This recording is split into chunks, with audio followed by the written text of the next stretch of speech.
Hai guys, welcome back again to my channel Regina Claudia.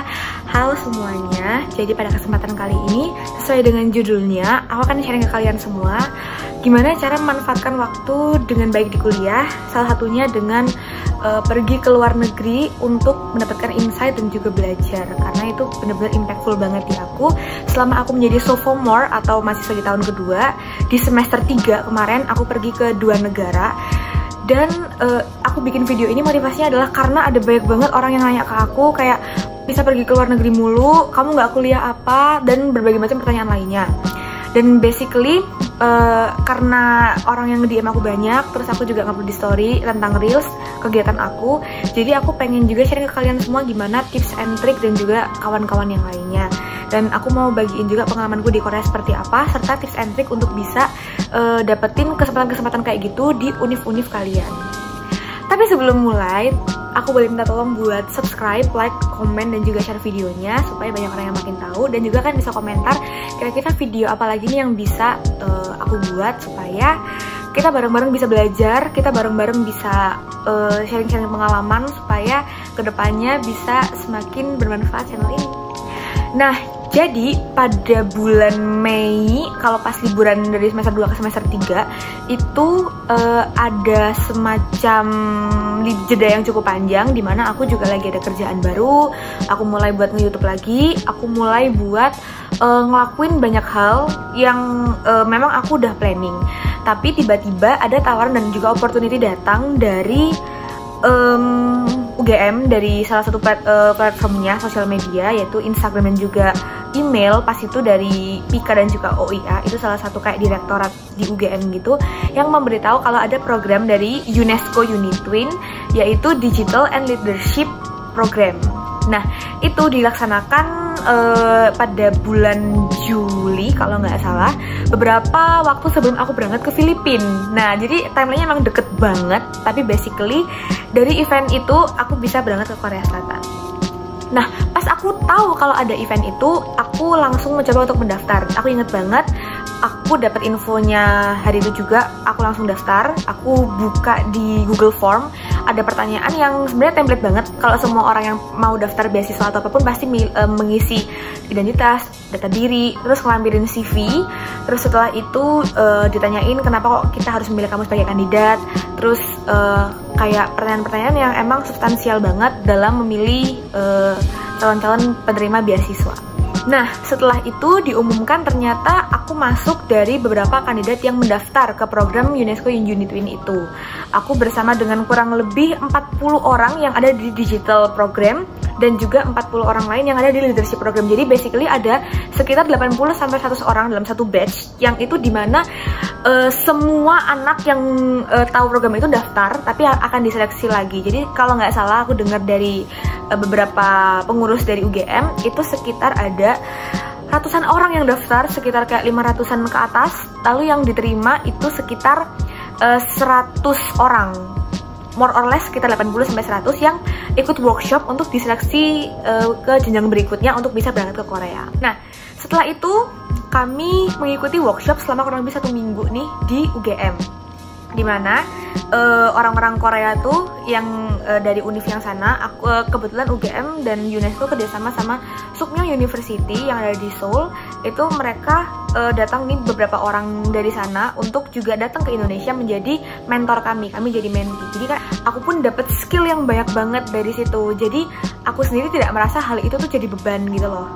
Nah, aku pun ketemu sama kelompokku yang emang dipilihin dari UNESCO-nya sana, yang mereka emang ngerandom gitu. Jadi setelah ada 40 orang dibagi ke dalam 10 kelompok, which is masing-masing itu adalah 4 orang.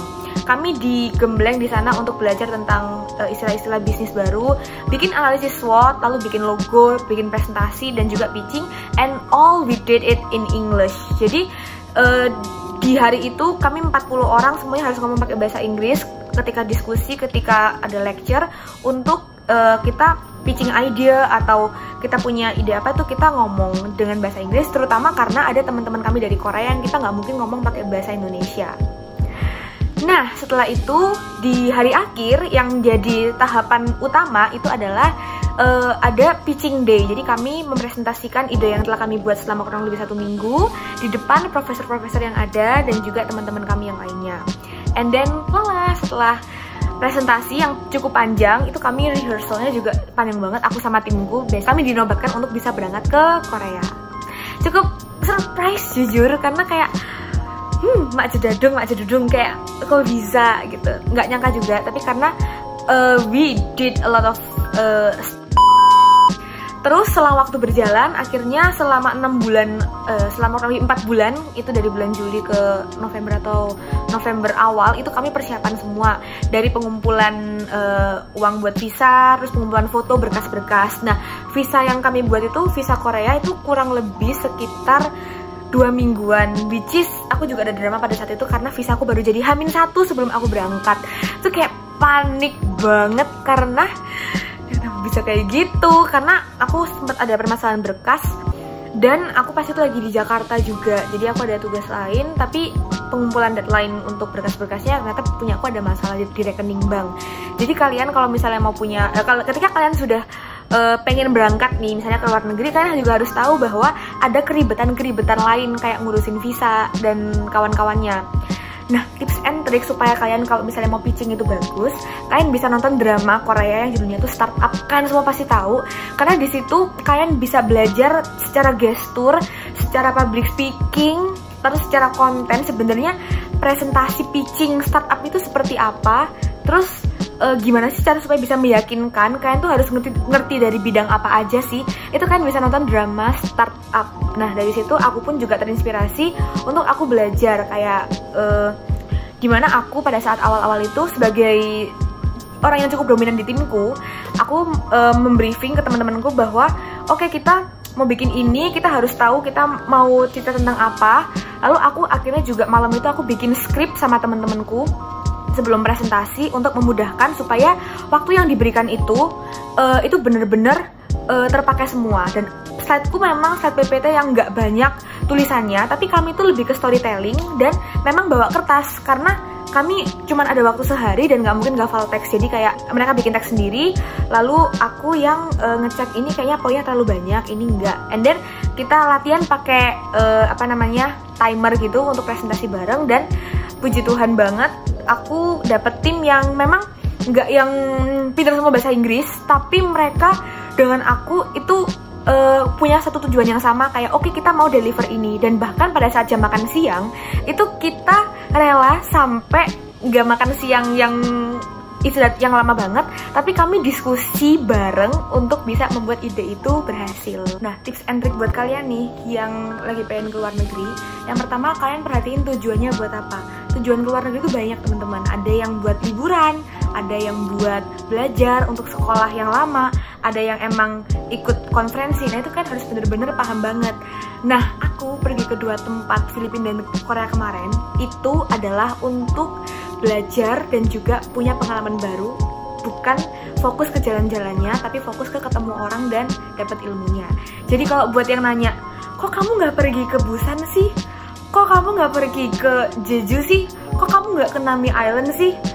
Mohon maaf teman-teman, saya sedang tidak berlibur ya. Ini itu kadang-kadang emosi banget kalau misalnya dapet DM kayak gitu. Karena tujuannya emang buat konferensi, emang buat pitching day, emang ya jalan-jalan ke tempat-tempat yang emang terkenal aja di kota Seoul. Itu pun udah semi-semi mau mati karena capek banget.